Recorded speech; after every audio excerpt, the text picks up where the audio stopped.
Hey everybody, Prepper Nurse 1 here. Today is the 22nd of May. It is Monday, 2023. So this is going to happen this week, not today. Today I'm going to go and see, well, Heather and I are going to go see my son and her brother, obviously. So we're going to go spend some time with him. So this may be a tomorrow project and get this stacked up in the woodshed, or maybe I'll work on it when I get back tonight. We'll have to see. I'm not sure when exactly, but it's going to get done this week before I leave, you know. So, beautiful, beautiful day. The sun is out. Solar panels are cranking. Go over here and take a look. Full sun on the panels, which is a good thing. So we're going to talk about power. We'll talk about you know, actually what we'll do real quick, let's do this. We'll go in and look at this, the batteries here.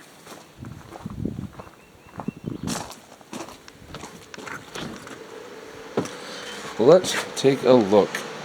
Oh, very nice. Okay. So, batteries are at 26.63, which is not too shabby. It is about 11 in the morning right now. If you can see that. There you go. Yeah. So they're doing well, which is a good thing. And so nothing wrong with that. No, they're doing just fine. Just fine. Like I said, a beautiful, beautiful day here today. So let's talk about power. You know, the whole green movement. Okay, now I am not against, obviously, we have our own solar system here in New York. We have our own solar system down in West Virginia as well. We have been on solar here for, what, 9 years now? Okay, and so I'm definitely, you know, not against solar in any way, shape, or form. So, but, you know, we're talking, you know, we're powering two houses, powering that one and powering the other one over here. And that's a good thing. I think that's a real good thing. But I think people don't get the fact that to try to do something on a large scale, how much money that's going to cost. So we're going to talk about electric vehicles.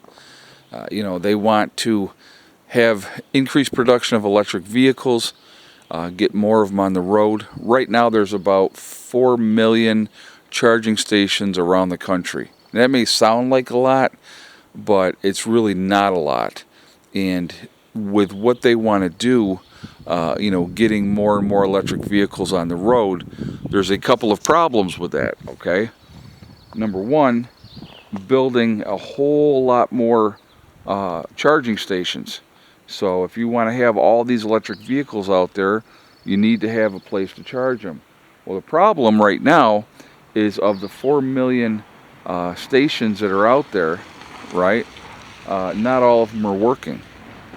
And so, you know, having the power stations and saying, yeah, there's 4 million power stations out there right now, but unless all of them are working and you're, you know, being able to utilize them, then that's great. But if you're not, and they're not working, that's a problem.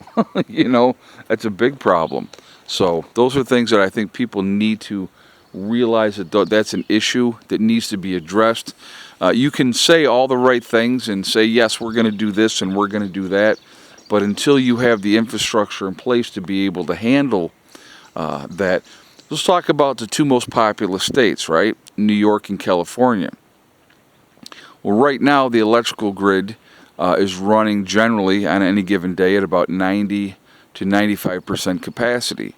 In the summertime, when it's a lot hotter, it runs at about 99% capacity. Now, where is all this extra power going to come from to charge all these green cars, all these electric vehicles, right?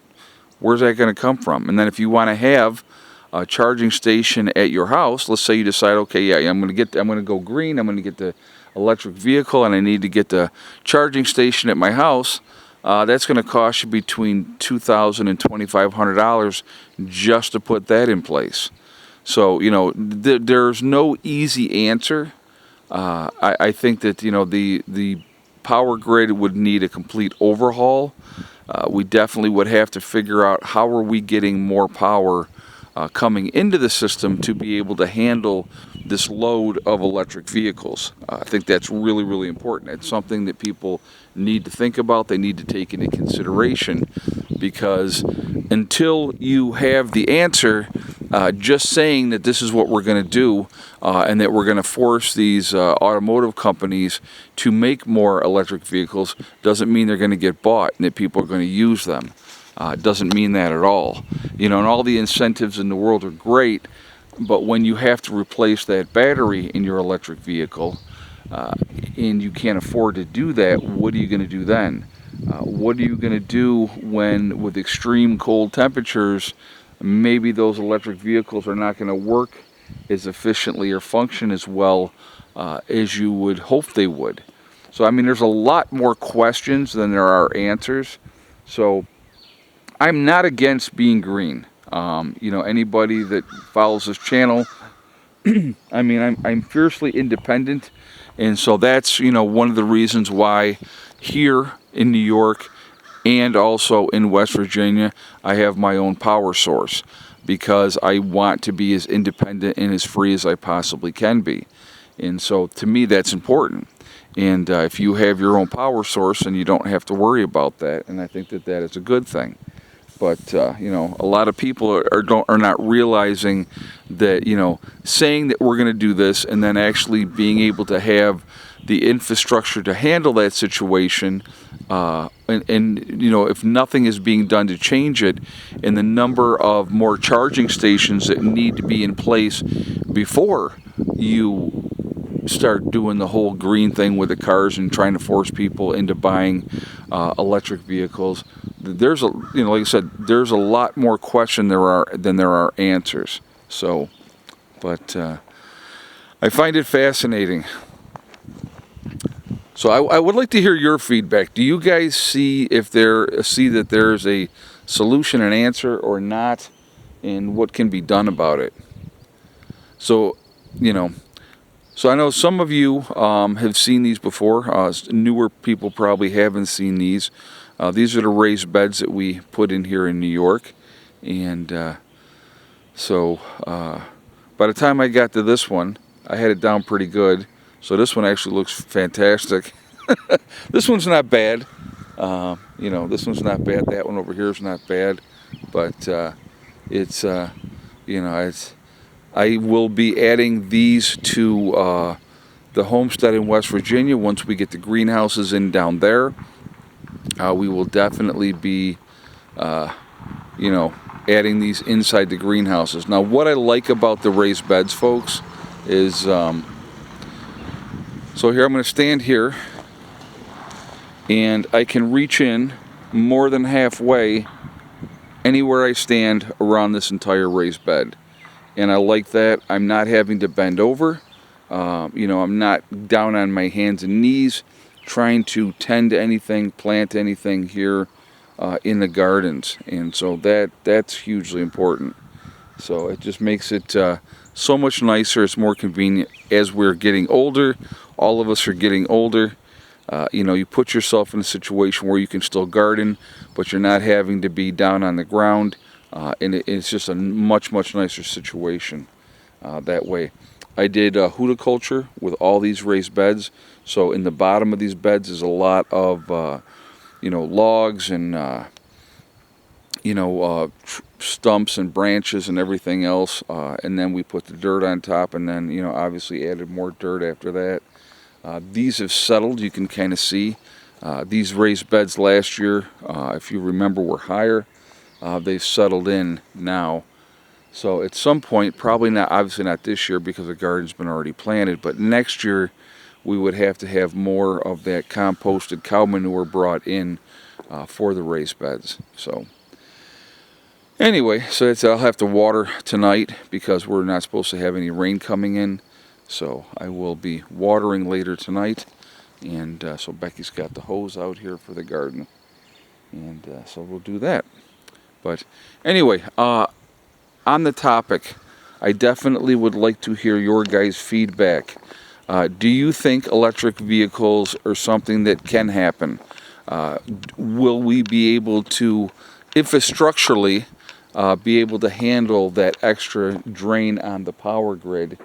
And who's building all these other charging stations when you need so many more for the number of electric vehicles they're wanting to put on the system? So those are my questions. Feel free to share in the chat what you think. Remember, guys, we truly are all in this together. We are one race called the human race. As soon as we can figure that one out, we truly will be in much, much better shape. We have to stop letting them divide us. That's important. We have to stay focused, take care of our business. And they like to use race, religion, political affiliation, to keep us fighting amongst each other, which is stupid. If we come together as human beings, we could accomplish anything that we want to. Also remember, guys, to hug and kiss the ones that you love. Tell them every single day, tomorrow is not guaranteed. We never know what's going to happen in life. So it's really important that we tell the people that we care about every day how we feel. Last but not least, STD. Step, thing, and day. One step at a time, one thing at a time, and one day at a time. Whatever you're trying to do, whatever you're trying to accomplish, you can do it. The only person that's going to stop you from achieving your goals is you. That's it, nobody else. Stay positive, stay away from the negativity, and you're going to be just fine. All right? Stay focused, keep prepping, guys, and I will catch you on the next one. Be safe, have a great day. Prepper Nurse 1, out for now.